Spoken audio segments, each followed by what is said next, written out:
Welcome guys, in this video I'm going to show you how you can pair your Edifier NeoBuds Pro to your Android smartphone. So before the pairing, just remember to charge them at least to the 50%, and on the back you can find the USB-C input for the USB-C cable, and you can just charge them. So the first step, you have to open the case, and when you make it, this indicator will blink like that.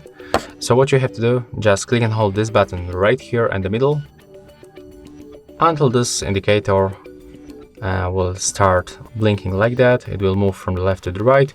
Right now we can release the button.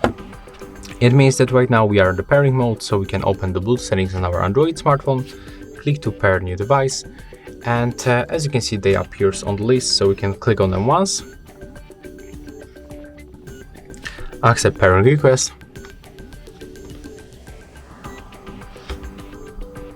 and after a few seconds we will be successfully connected. Okay, as you can see, it's working. So that was the first step, and the second one, we can also connect them with the application. So we have to go for a Play Store or App Store or the App Gallery, get the Edifier Connect application. We have to install.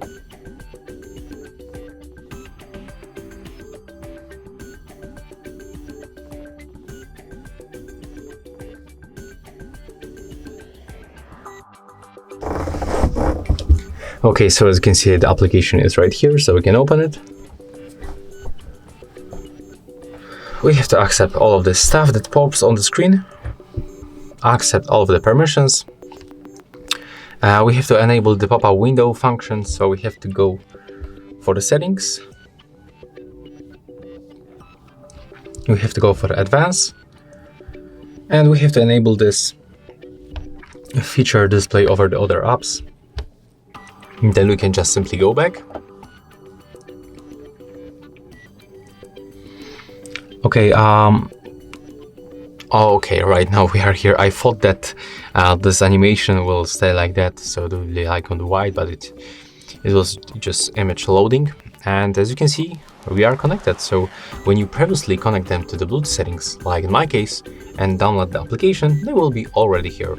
So as you can see, that's the application of this device. And yeah, that's all for this video. If you find it helpful, just remember to leave a like, comment and subscribe.